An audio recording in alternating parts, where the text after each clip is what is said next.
The billionaire's hands trembled as she watched her daughter take her first steps in 8 months. Cassandra Ashford had spent millions on the world's best neurologists, the most advanced treatments, flying specialists across continents.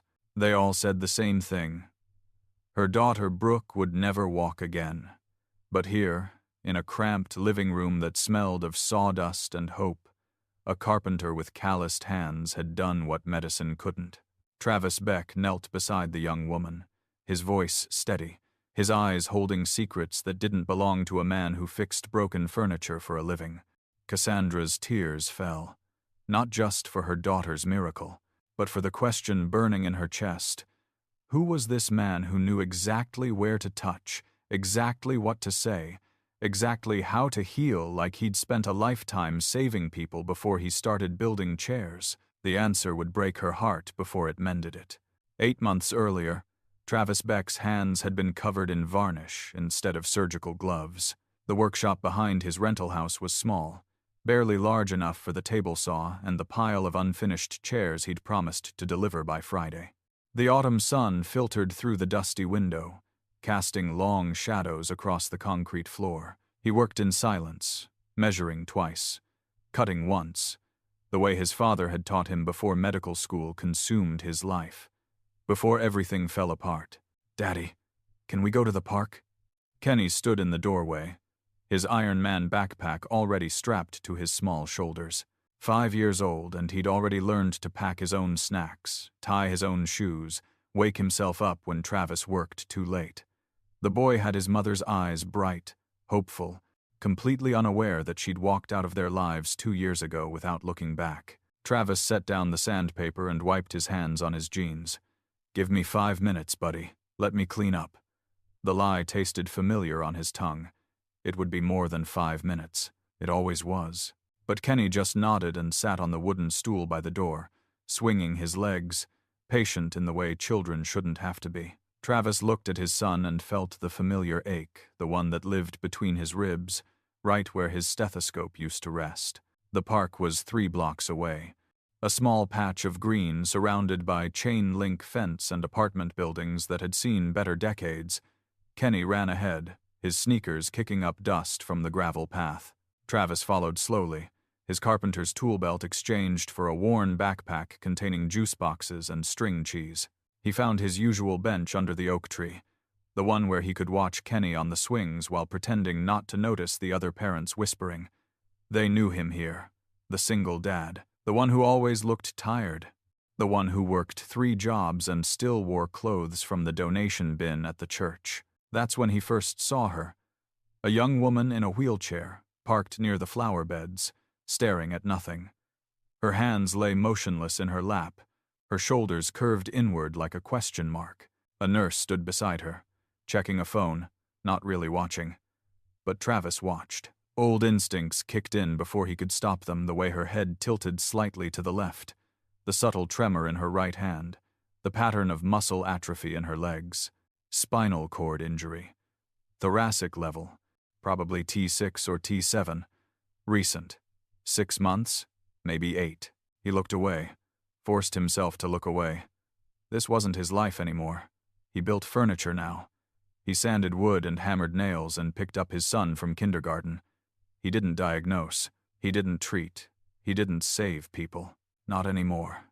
Not since the night he'd stood in an operating room, his wife's brain scan glowing on the monitor, and realized that all his years of training, all his brilliant surgical skills, all his knowledge couldn't stop the tumor from taking her.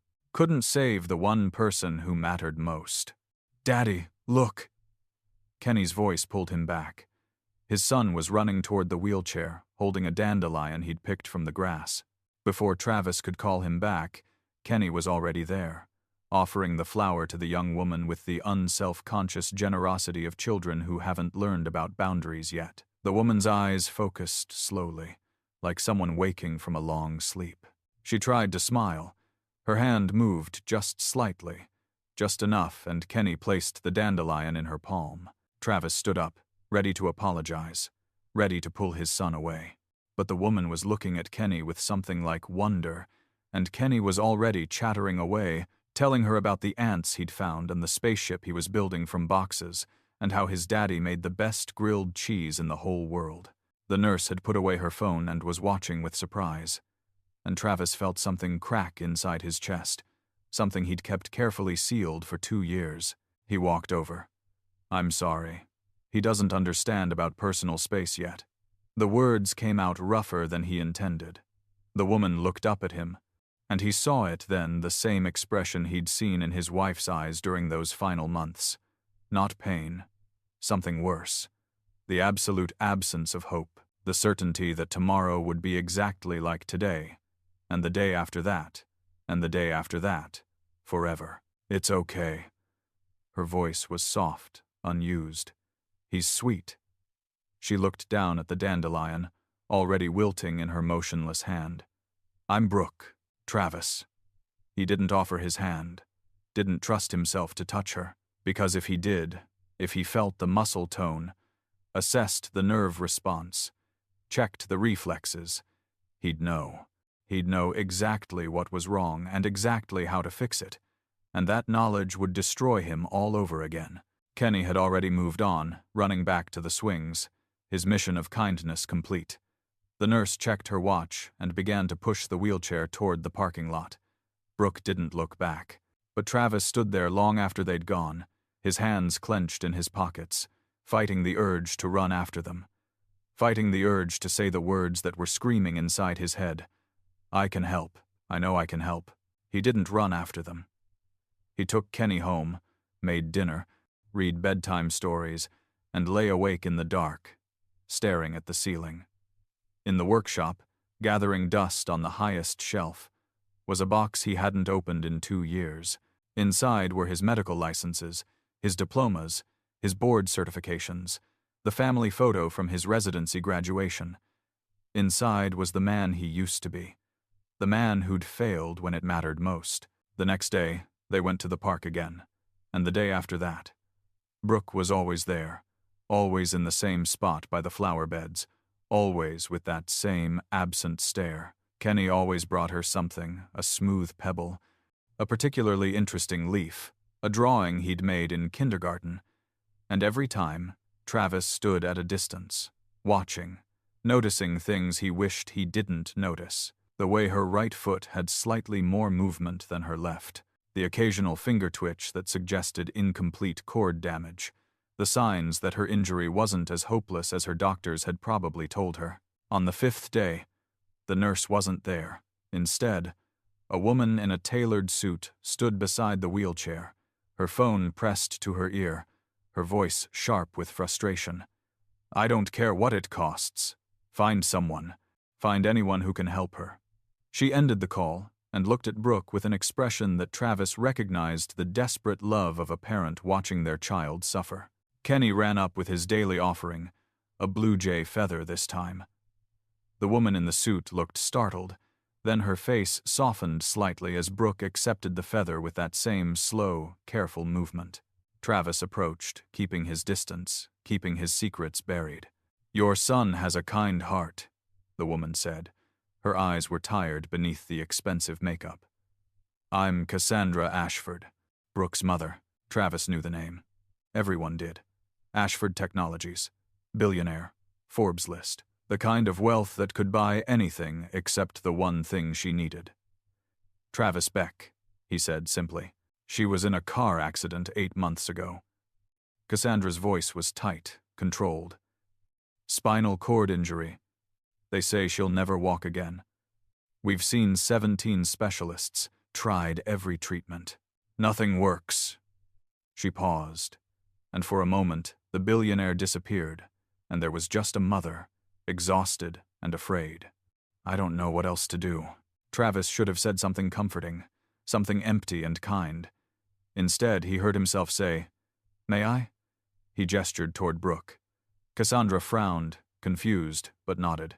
Travis knelt beside the wheelchair, his hands hovering over Brooke's legs, not touching, not yet. "Brooke, can you try to move your right foot for me? Just think about it. Don't force it." Brooke looked at him with surprise, but she tried. Her foot trembled, shifted slightly inward. Travis's breath caught. Now the left. Less movement, but still there. He looked up at her face, checking her pupils, the symmetry of her expression. Do you have sensation? Can you feel pressure, temperature? Some, Brooke whispered. They said it doesn't matter. The damage is too severe. Travis sat back on his heels, his heart pounding. He knew this presentation. He'd treated it before, successfully, during his residency. Incomplete spinal cord injury with preserved motor function. Not hopeless. Not even close to hopeless. But it required a specific protocol, a combination of neural rehabilitation techniques that most physical therapists didn't know, and most doctors had given up on because it was too time-consuming, too uncertain, too demanding. Who told you that? His voice came out harder than he intended. Cassandra stepped forward, protective. Dr. Raymond Chen, head of neurosurgery at Columbia. Dr. Patricia Morrison at Johns Hopkins. Dr. Alexander. They're wrong. The words escaped before he could stop them. Both women stared at him. Kenny had stopped playing and was watching from the swings, sensing the sudden tension. Travis stood up, his hands shaking. I'm sorry. I shouldn't have. I need to go. Wait. Cassandra's voice cut through the air like a command. What do you mean they're wrong? Are you a doctor? No. The lie tasted like ashes. I used to work as a therapy assistant, long time ago. I've seen cases like this before. There are techniques that might help, but I'm sure her doctors know what they're doing. He reached for Kenny's hand, ready to leave, ready to run. But Cassandra caught his arm, her grip surprisingly strong. What techniques? Tell me, please. Travis looked at Brooke, sitting motionless in her wheelchair, the blue jay feather clutched in her hand. He looked at Kenny, his son who'd learned to be brave because his father had taught him through example. He looked at Cassandra, a mother who would do anything, pay anything, sacrifice anything to save her child, and he saw himself 2 years ago, standing in a hospital room, helpless. I can't, he said quietly. I'm sorry. I can't help you.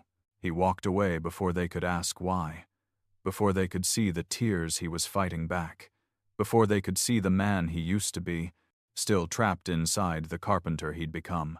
That night, Travis opened the box on the workshop shelf.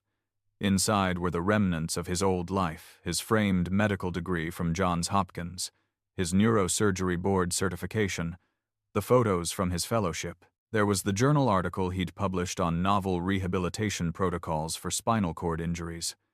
There was the letter from the hospital, accepting his resignation. There was the funeral program, his wife's picture smiling from the front page. Kenny appeared in the doorway, rubbing his eyes. Can't sleep, buddy. Travis quickly closed the box, but his son had already seen. Kenny climbed into his lap, small and warm and trusting. Why did you stop being a doctor, Daddy? Travis had never told him the full truth. How his wife, brilliant and beautiful and his whole world, had started getting headaches. How he'd dismissed them as stress, as tension, as anything but what they were. How, by the time they caught the glioblastoma, it was too late. How he'd operated on her himself because he was the best, because he could save her, because love and skill would be enough. How he'd stood over her body in the OR, his hands inside her skull, and watched her slip away despite everything he knew, everything he'd learned, everything he was. Because I made a mistake, Travis said finally. A big one, and I couldn't forgive myself. Kenny looked up at him with those bright, serious eyes. But Mommy always said mistakes are how we learn. That's what teachers say too.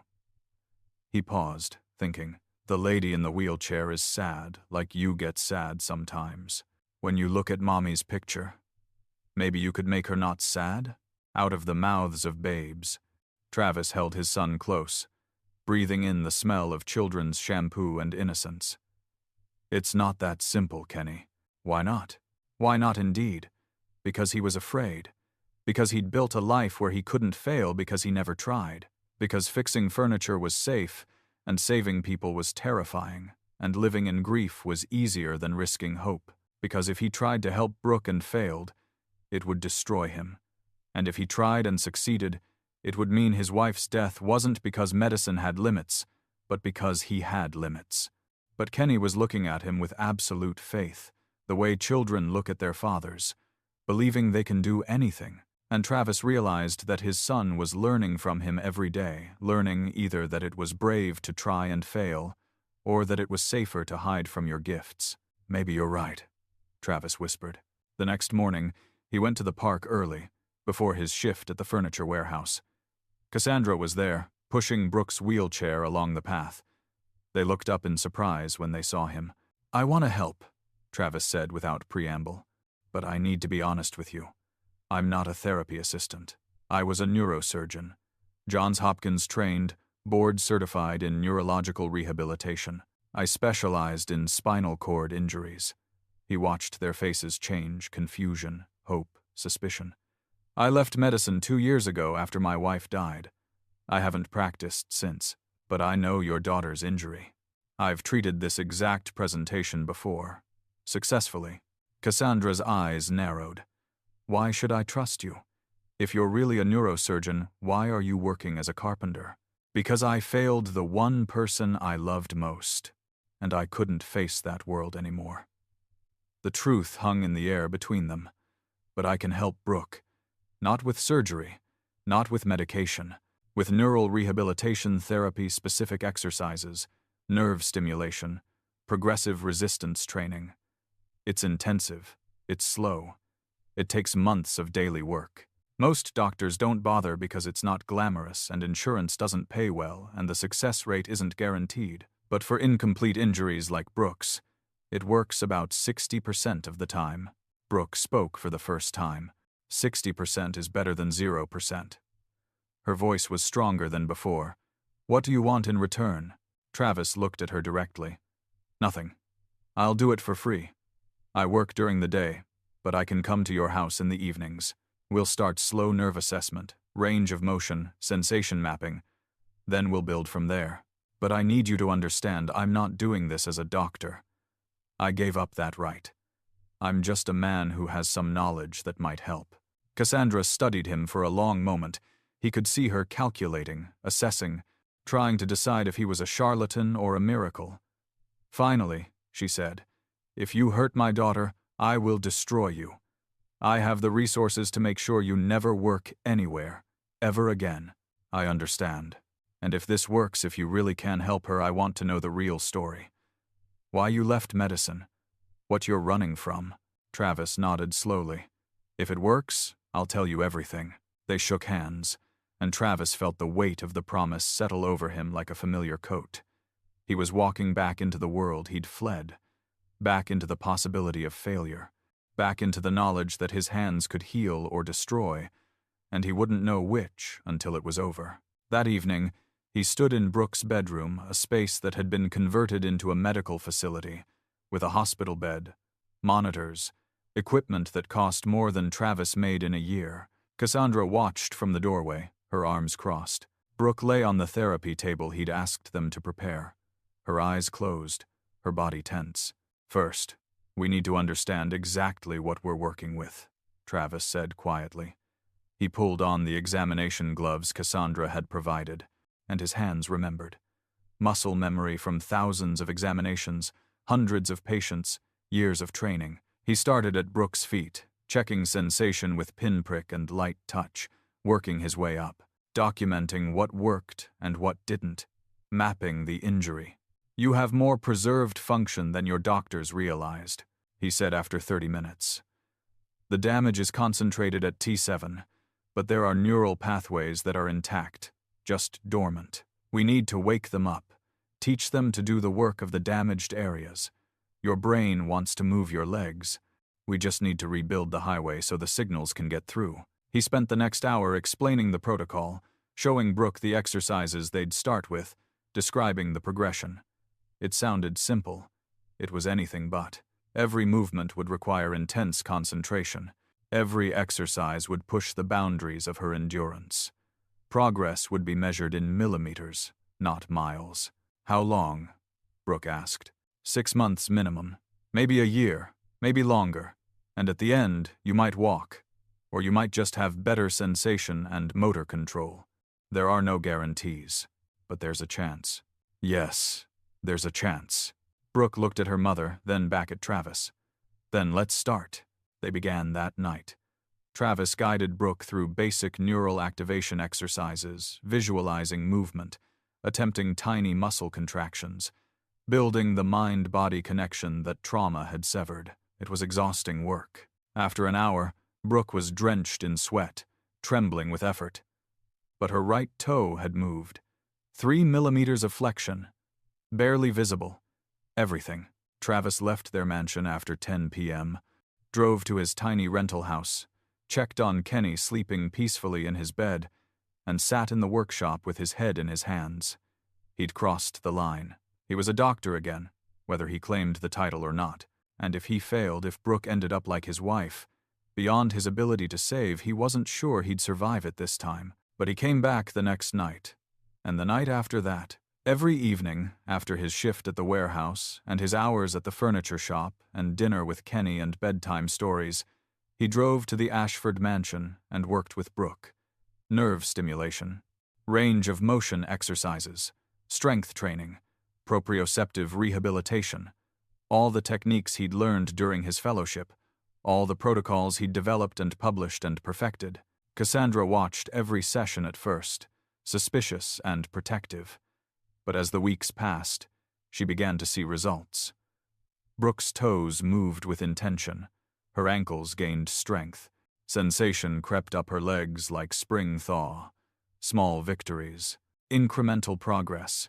Hope measured in millimeters. "Who taught you this?" Cassandra asked one night. 3 weeks in, Brooke was asleep, exhausted from the therapy. Travis was updating his notes, old habits, documentation that no one would ever read. "Dr. Patricia Morrison," Travis said without thinking. "She was my mentor at—" He stopped, realizing his mistake. Cassandra's eyes widened. "Patricia Morrison. Johns Hopkins. You said you were trained there." She pulled out her phone, started searching. Travis watched her face change as she found what she was looking for. Travis Beck, neurosurgeon, specialized in spinal rehabilitation, published extensively, rising star. Then nothing. 2 years ago, completely disappeared. She looked up at him. "What happened?" "My wife happened." Travis set down his pen. "Alexandra.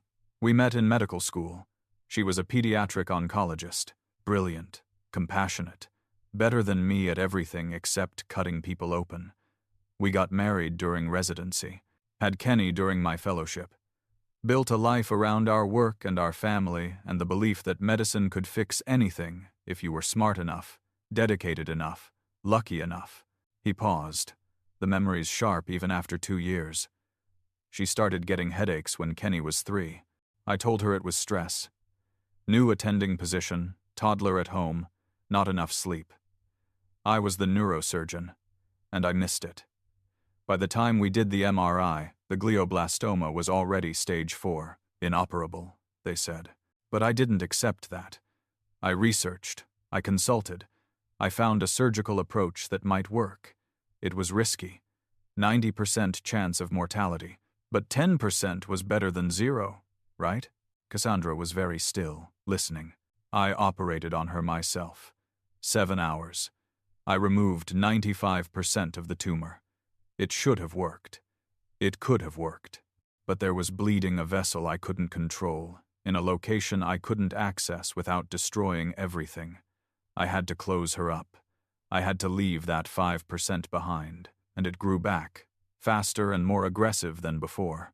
She died 3 months later, and I spent every one of those days knowing that my arrogance, my belief that I could save her, had probably shortened her life instead of extending it." "That's not failure," Cassandra said quietly. "That's impossible odds and love making you try anyway. I killed my wife because I couldn't let her go." Travis looked at his hands, the hands that had held scalpels and saved strangers but couldn't save the woman he loved.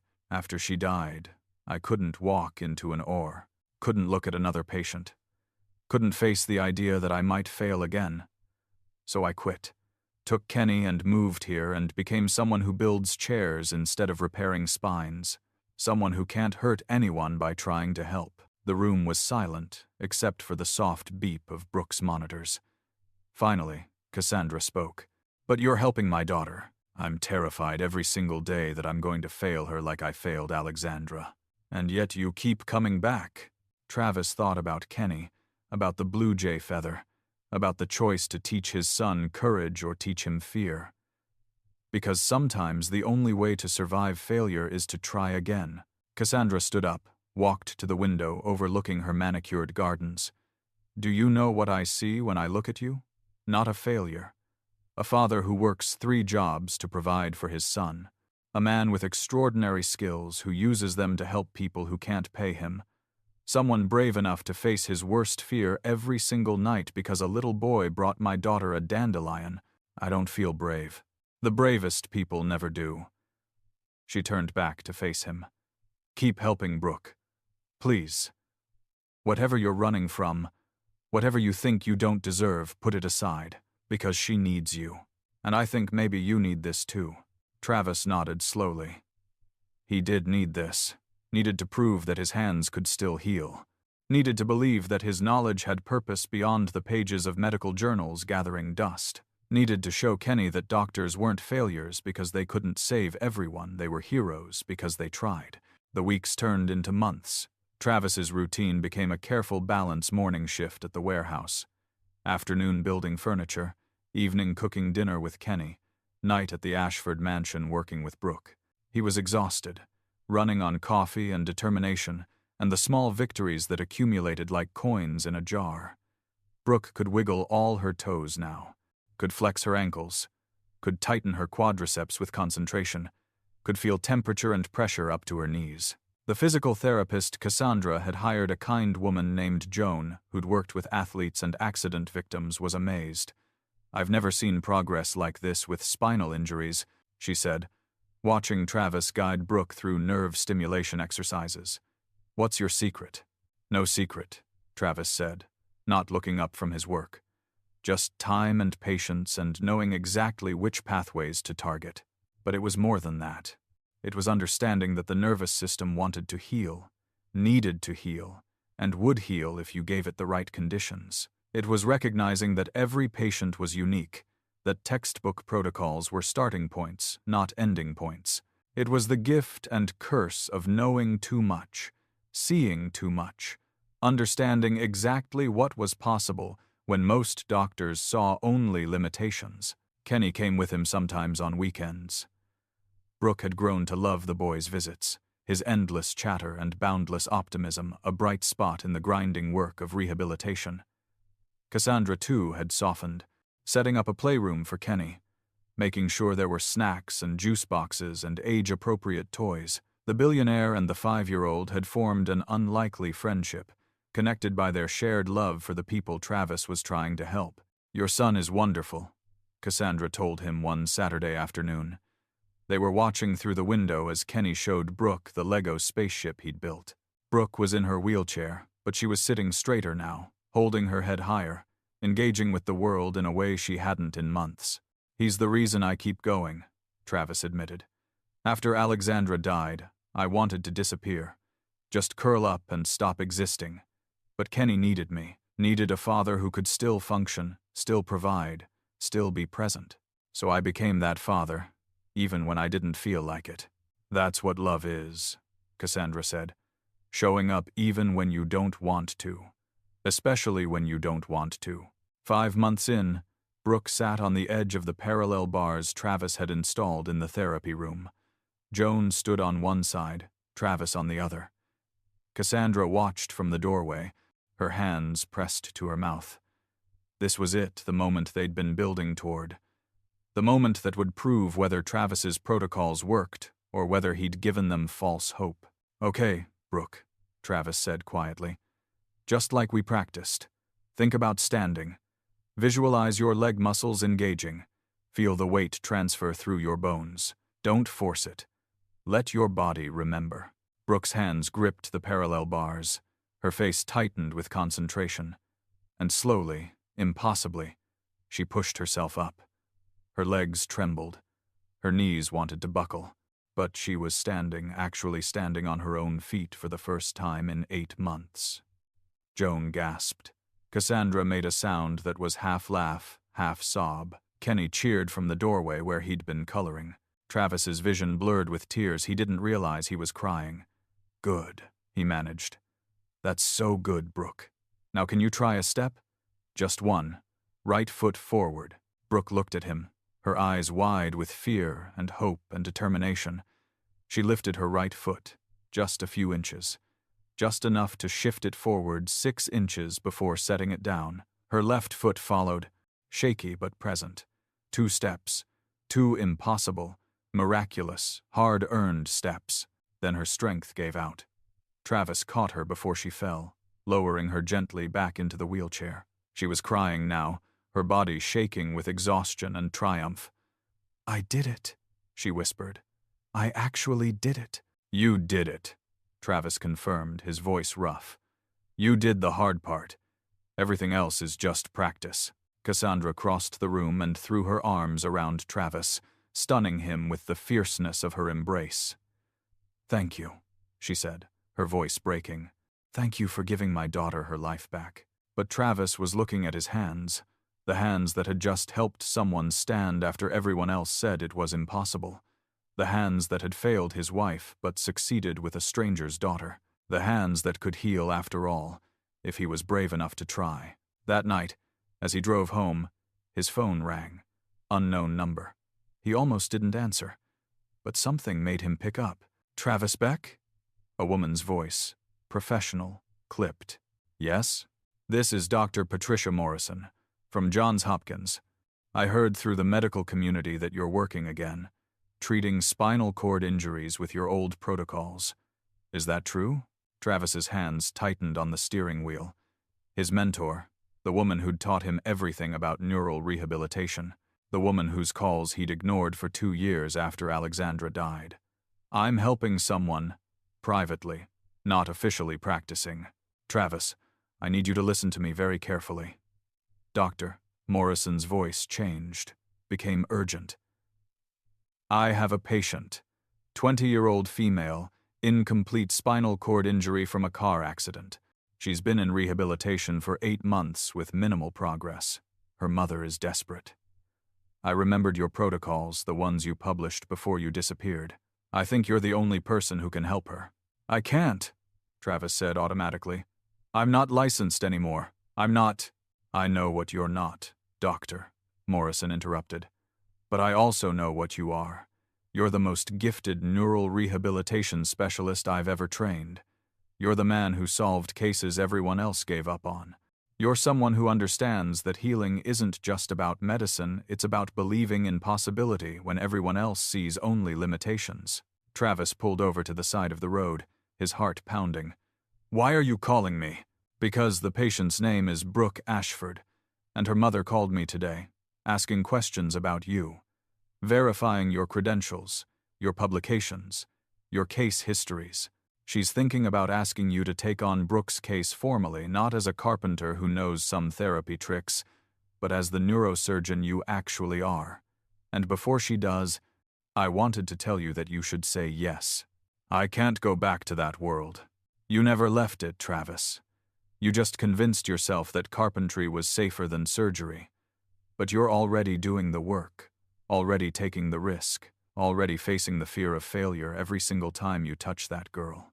The only difference is whether you do it with the full support and resources of the medical community, or whether you keep pretending that you're less than you are. Travis sat in his car, the engine idling, the streetlights casting shadows across his face. He thought about Kenny, about teaching his son courage. He thought about Brooke, standing on her own 2 feet for the first time in months. He thought about Alexandra, who would have told him to stop hiding from his gifts. If I come back, he said slowly, I do it my way. No hospital politics, no insurance limitations, no one telling me that a patient isn't worth the time because the profit margin is low. I expected nothing less, Dr. Morrison said. He could hear the smile in her voice. Welcome back, Dr. Beck. The world needs you. Travis drove home, his mind racing with possibilities and fears. He found Kenny asleep in bed, his little face peaceful in the glow of the night light. Travis sat beside him, watching his son breathe, and made a decision. He was going to stop running, stop hiding, stop believing that his failure to save one person meant he should never try to save anyone else. He was going to reclaim the title he'd earned, the skills he'd developed, the purpose that had driven him before grief carved him hollow. But first, he had to finish what he'd started with Brooke. The next evening, he arrived at the Ashford mansion to find Cassandra waiting in the foyer. Her expression was complicated gratitude mixed with something else. Suspicion, maybe, or concern. "We need to talk," she said, leading him to her office. It was a room designed to intimidate, all dark wood and expensive art and floor-to-ceiling windows overlooking the city. Cassandra sat behind her desk, and suddenly she was the billionaire again, the CEO, the woman who commanded boardrooms and made million-dollar decisions before breakfast. "I had you investigated," she said bluntly. "After what you told me about your wife, about leaving medicine, I needed to know who I was trusting with my daughter's recovery. I know everything now, Travis. Your publications, your case histories, your success rates, your fellowship, your awards, your reputation." She paused. "And I know about the malpractice inquiry." Travis's blood went cold. There was no malpractice. The board cleared me. Alexandra signed consent forms. She knew the risks. "I know that too. But it's in your file. The investigation that happened after your wife died. Your colleagues questioning whether you should have operated on your own spouse, whether grief clouded your judgment, whether you pushed too hard because you couldn't accept the prognosis." Cassandra's voice was steady, but not unkind. "They cleared you of wrongdoing, but you never cleared yourself, did you?" Travis stood up, ready to leave, ready to walk away from this conversation and this woman and this reminder of his deepest failure. But Cassandra's next words stopped him. "Sit down, Dr. Beck. I'm not finished." He sat. Old instincts, old training. Doctors learned to take direction from authority figures. "I'm not bringing this up to hurt you," Cassandra said. "I'm bringing it up because I need you to understand something. You saved my daughter's life. Not literally, she wasn't dying. But the girl I watched take those steps yesterday wasn't the same girl who sat in that park 8 months ago, dead inside, waiting for nothing. You gave her hope. You gave her progress. You gave her a future that every expert in the world said was impossible. And you did it while working 3 jobs, raising your son alone, and carrying more grief than any person should have to bear." "Where is this going?" Travis asked quietly. "It's going here. I want to hire you. Officially. Not as a therapist who comes in the evenings. As Brooke's primary physician. Full medical authority, full resources, whatever you need to continue her treatment. I'll fund your research, support your protocols, even help you get your medical license reinstated if it's lapsed. I'll pay you whatever salary you name enough that you can quit your other jobs and spend real time with your son. Enough that you can live like the doctor you are instead of the carpenter you pretend to be." Travis shook his head. "I don't want your money. I know you don't. That's why I trust you." Cassandra leaned forward, her voice intense. "But I'm not offering this for you. I'm offering it for every Brooke out there. Every patient with a spinal cord injury who gets written off because their recovery isn't guaranteed. Every person who's told they'll never walk again because doctors don't have time for the slow, hard work of neural rehabilitation. You have a gift, Travis. You have knowledge and skill and patience that could change lives. And you're wasting it because you're afraid of failing again." "I have failed," Travis said. "The most important patient I ever had. And you'll fail again someday, that's medicine. But you'll also succeed. You already have. Brooke is standing because of you. How many more people could stand if you stopped hiding?" The question hung in the air between them. Travis thought about his protocols, the ones he'd published years ago, the ones that most doctors dismissed as too time-consuming. He thought about the patients he could help if he had resources, time, institutional support. He thought about Kenny, growing up watching his father build furniture instead of build futures. "I need to think about it," he said finally. "Take all the time you need.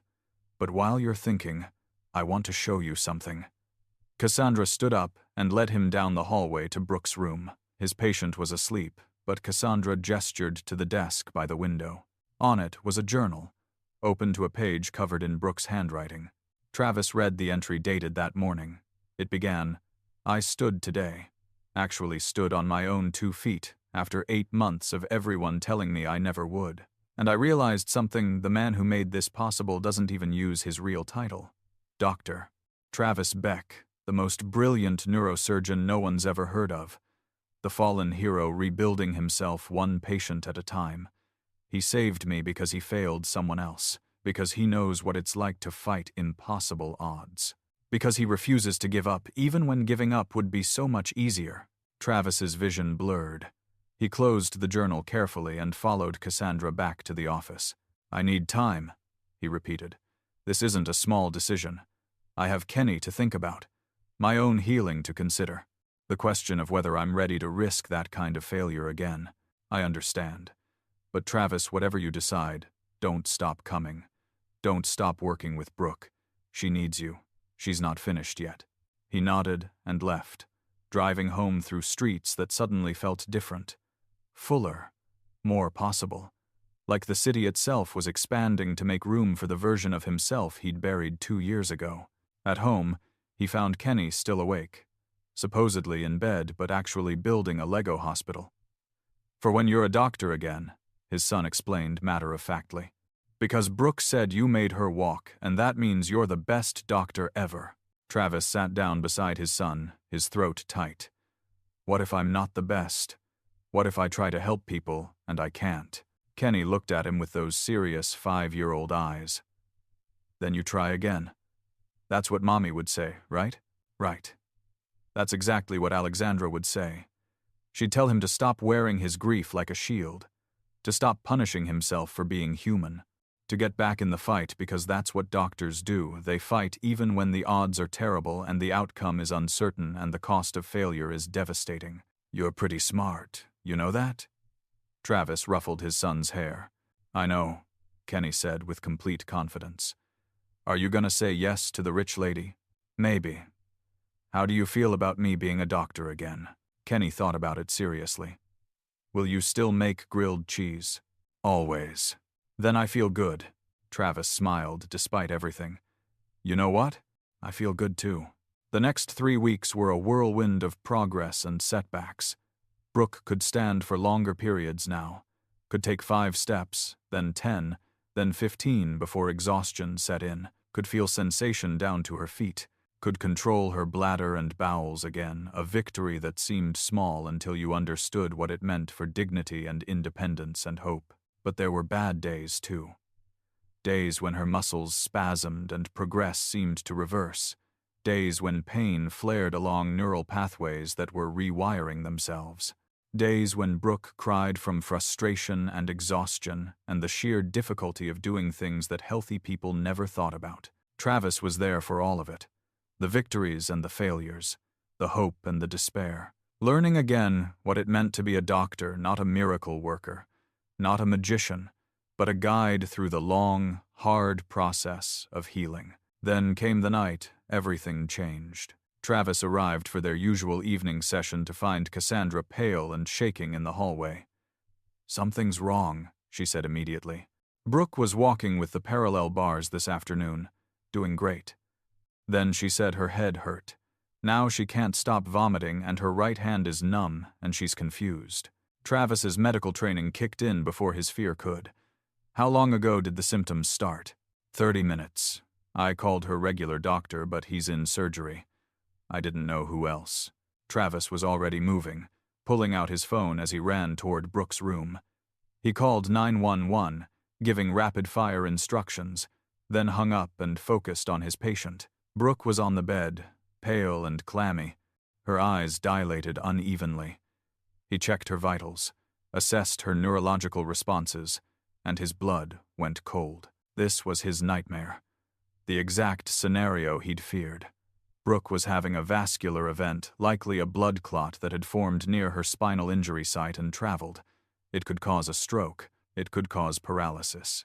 It could kill her if he didn't act immediately. "Cassandra, I need you to listen to me very carefully," Travis said, his voice deadly calm despite the adrenaline flooding his system. "Brooke has a blood clot, probably near the thoracic spine. It's causing pressure on the spinal cord and potentially affecting blood flow to her brain.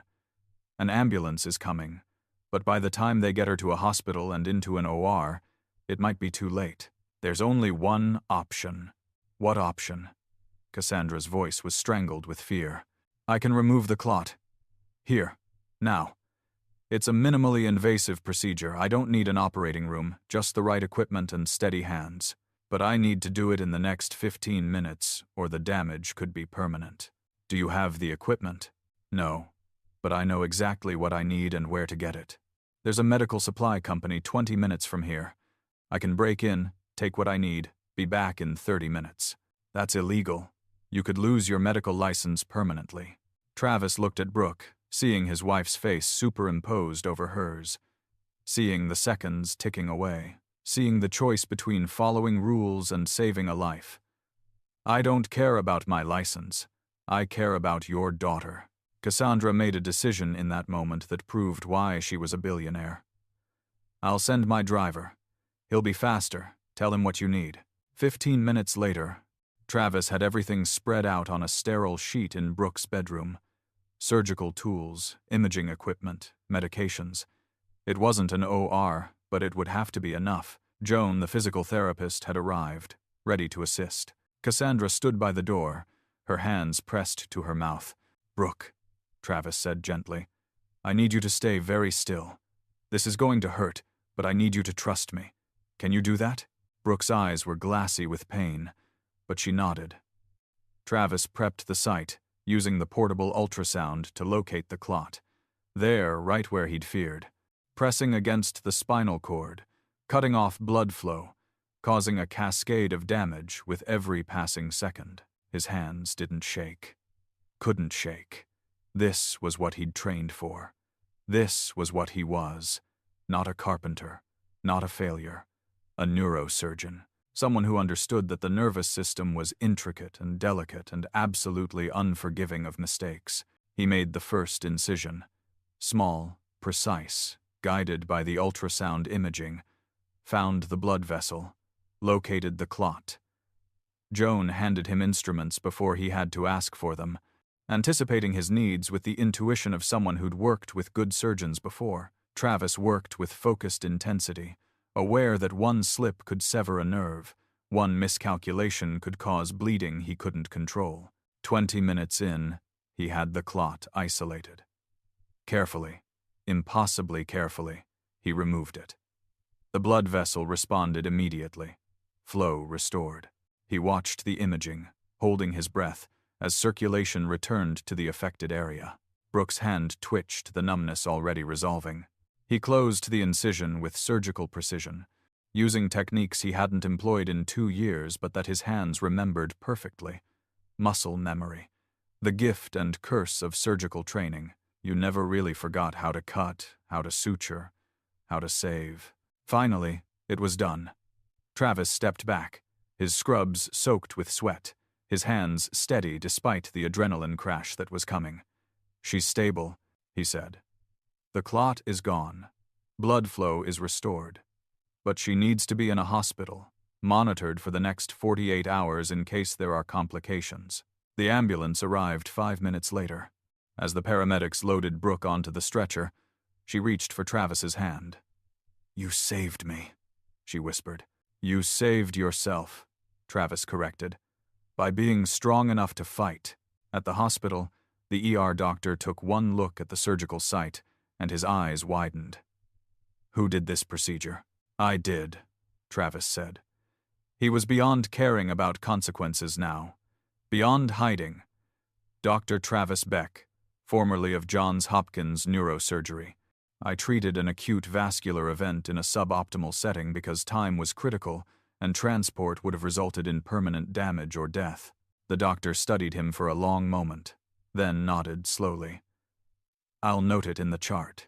You should probably talk to our chief of surgery. He's going to want to know how you performed a procedure like this outside a hospital. I'm prepared to face whatever consequences come, Travis said. But the consequences that came weren't what he expected. 3 days later, Brooke was stable and recovering. The procedure had worked perfectly, no complications, no additional damage. In fact, the removal of the clot seemed to have improved her overall condition. The neural pathways Travis had been working so hard to rehabilitate were functioning even better now, unimpeded by the clot that had been slowly building for months. Travis was in the hospital cafeteria, drinking terrible coffee and waiting to meet with the hospital administrator about his unauthorized procedure, when Dr. Patricia Morrison sat down across from him. "I heard what you did," she said without preamble. "Emergency spinal vascular surgery in a patient's bedroom with borrowed equipment. Either the bravest thing I've ever heard of, or the stupidest. Both, probably. The hospital administrator wants to talk to you.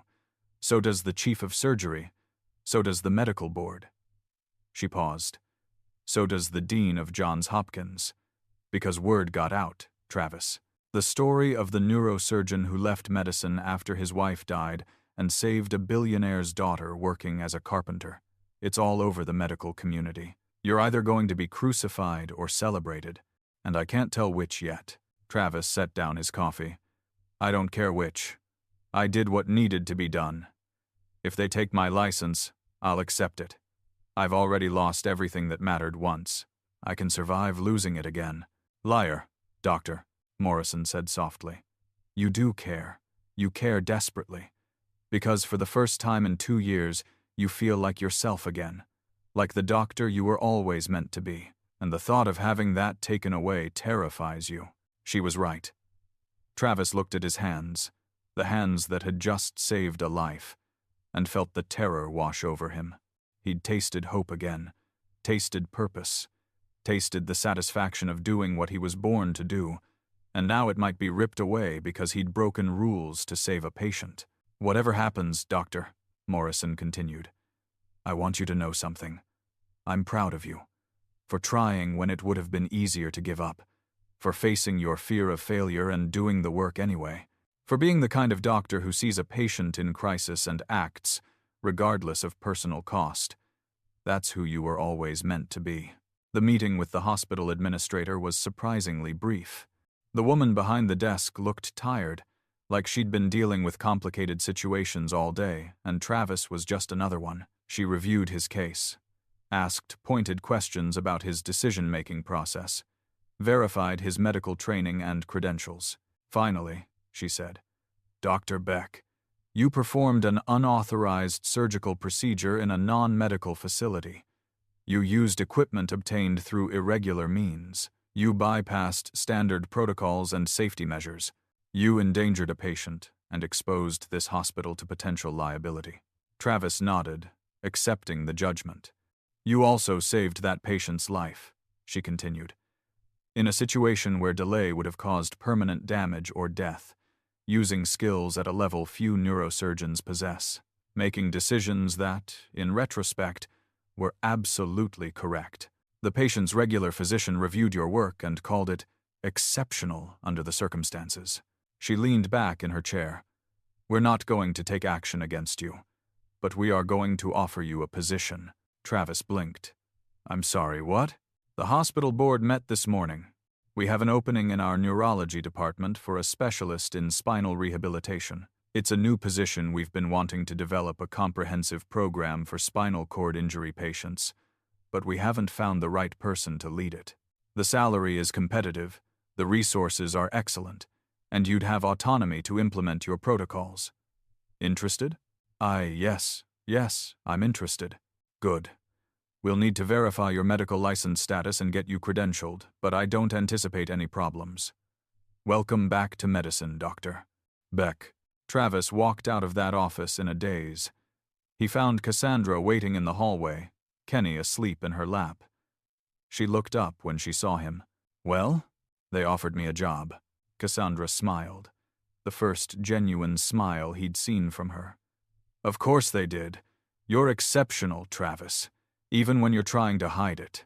Kenny woke up and immediately launched himself at Travis. "Daddy, did you save Brooke again?"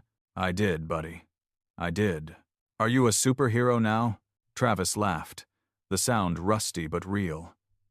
"No, just a doctor. A really, really lucky doctor." 6 months later, Travis stood in Brooke's hospital room not as her emergency surgeon this time, but as her doctor on discharge day. She was dressed in regular clothes instead of a hospital gown, standing without support, ready to walk out of this place under her own power. "Ready for the victory lap?" Travis asked. Brooke grinned. "Born ready." They walked together down the hallway, past the nurses' station where staff had gathered to watch, past the physical therapy gym where she'd spent hundreds of hours relearning how to use her body, past the doors that had seemed like prison walls 8 months ago and now opened onto freedom. Cassandra was waiting by the hospital entrance, her eyes bright with tears. Kenny was there too, holding a sign he'd made himself. "Brooke walks. Dr. Dad is the best." "Your son is very subtle," Brooke said, laughing. "He gets it from me," Travis replied. Outside, the autumn sun was brilliant, turning the leaves gold and amber. Brooke took a deep breath of fresh air, her face tilted toward the sky. "I never thought I'd stand in sunshine again. But you did. You fought for it. Every painful exercise, every frustrating setback, every moment you wanted to quit but didn't. I had a good teacher." Travis shook his head. "You had a good doctor. There's a difference. Teachers show you the path. Doctors walk it with you." They reached Cassandra's car, and Brooke turned to face Travis. "What happens now? For me, I mean. Do I keep doing therapy? For the rest of your life, probably. Neural rehabilitation isn't a cure, it's a practice. You'll have good days and hard days. But you'll also have mobility, independence, a future that isn't limited by what doctors said was impossible. You'll go back to college. You'll live your life. You'll do all the things you thought you'd lost. And you? What happens for you?" Travis looked at Kenny, who was showing Cassandra his latest Lego creation. He thought about the job offer he'd accepted, the patients he'd start treating next week, the protocols he'd refine and publish. He thought about the spinal rehabilitation center that Cassandra was funding, the one that would provide free care for patients who couldn't afford treatment. He thought about the future he'd been too afraid to imagine 2 years ago. "I keep doing what I'm meant to do," he said simply. "I keep being a doctor." Brooke hugged him, fierce and strong. "Thank you for not giving up on me. Thank you for not giving up on yourself." After they left, Travis and Kenny walked to the park, the same park where this whole journey had started with a dandelion and a desperate hope, and a man too broken to see his own strength. They sat on their usual bench under the oak tree. "Daddy," Kenny said thoughtfully, "Mommy would be proud of you." Travis felt the familiar ache of grief, but it was different now. Softer, more like remembering than drowning. "You think so? I know so, because you helped people. That's what she did too, right? Help people? That's exactly what she did. So you're like her, except you fix backs instead of kids with cancer." Travis pulled his son close, breathing in the smell of children's shampoo and innocence and hope. "You know what, buddy? You're the smartest person I know." "I know that too," Kenny said with absolute confidence. They sat in comfortable silence, watching other children play, other parents push swings, other lives unfold in this small patch of green. Travis thought about the journey that had brought him here, from surgical resident to attending physician to grieving widower to carpenter to the doctor he was always meant to be. It hadn't been a straight line. It had been messy and painful and full of wrong turns and dead ends and moments of absolute despair. But it had also brought him back to himself. Back to the knowledge that healing others was how he healed himself. That failure was survivable if you kept trying. That love for his son, for his patients, for the work itself, was stronger than fear. His phone buzzed. A text from Dr. Morrison. "First patient scheduled for Monday. 22-year-old with incomplete spinal injury. Sounds familiar? You ready for this?" Travis looked at his hands. The hands that had failed and succeeded and failed and succeeded again. The hands that would always carry the scars of what they couldn't save, but also the capability of what they could. He typed back, ready, because he was. Ready to face the uncertainty, the risk, the possibility of failure. Ready to be the doctor who tried when others said it was impossible. Ready to teach his son that courage wasn't the absence of fear, but the decision to act despite it. Kenny tugged on his sleeve. Can we get ice cream? Absolutely, Travis said, standing up. What flavor? All of them. Travis laughed and took his son's hand, and they walked toward the ice cream shop together. Behind them, the park continued its quiet rhythm, children playing, leaves falling, life going on in its beautiful, imperfect way. And somewhere in the city, patients were waiting. People who'd been told they'd never walk again, never move again, never hope again. But they didn't know about Dr. Travis Beck yet. Didn't know about the fallen hero who'd risen again. Didn't know that sometimes the doctors who failed are the ones who understand most deeply what it means to succeed. Travis would show them, one patient at a time, one small victory at a time, one impossible miracle at a time, because that's what doctors do. They show up, they try, they heal, and sometimes, in the process of saving others, they save themselves. The end.